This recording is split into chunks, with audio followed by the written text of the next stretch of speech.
بسم اللہ الرحمن الرحیم۔ حضرت عزیر علیہ السلام کا واقعہ۔ جب بخت نصر نے بیت المقدس کو خراب کیا تو حضرت عزیر کو بھی بنی اسرائیل کے ساتھ قید کر کے بابل لے گیا۔ اس زمانے میں ان سے بڑھ کر کوئی عالم تورات کا حافظ نہ تھا۔ جب آپ بخت نصر کی قید سے رہا ہوئے اور اپنے وطن کی طرف روانہ ہوئے تو آپ کا گزر ایک ویران بستی کی طرف ہوا۔ آپ ایک باغ میں ایک پیڑ کے نیچے ٹھہرے، اپنی سواری سے اتر کر سامان رکھا، سواری کو مضبوط باندھا، جو انگور اور انجیر کا سیرا آپ کے پاس تھا سنبھال کر رکھا۔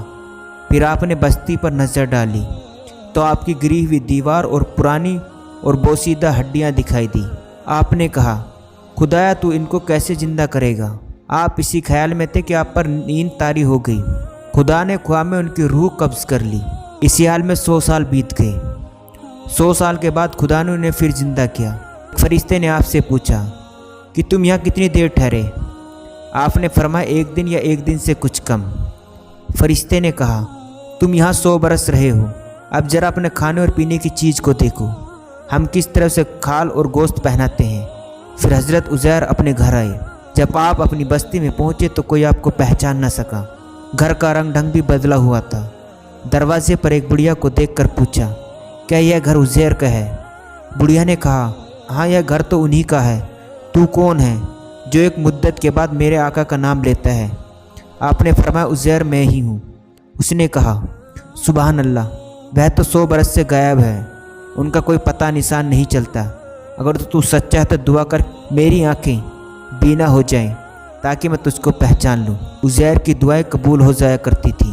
حضرت عزیر نے دعا کی اور اپنا ہاتھ اس کی آنکھوں پر پھیرا۔ وہ بڑھیا دیکھنے لگ گئی۔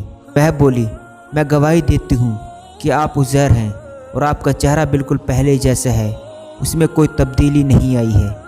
پھر وہ گھر آئی۔ اس وقت تک حضرت عزیر کا ایک بیٹا بوڑھا ہو چکا تھا، پوتے پر پوتے بھی بوڑھے ہو گئے تھے۔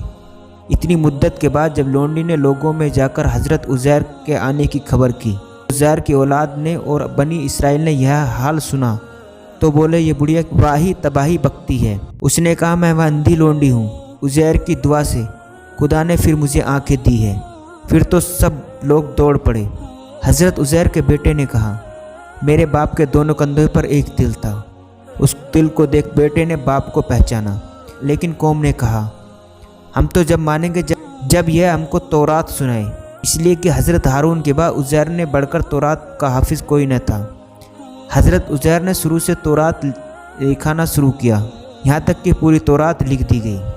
سب نے عزیر کو سچا جانا اور سب آپ کے قائل ہو گئے، لیکن پھر یہ محبت اور اعتقاد اتنا بڑا کہ بنی اسرائیل گمراہی میں پڑ گئے۔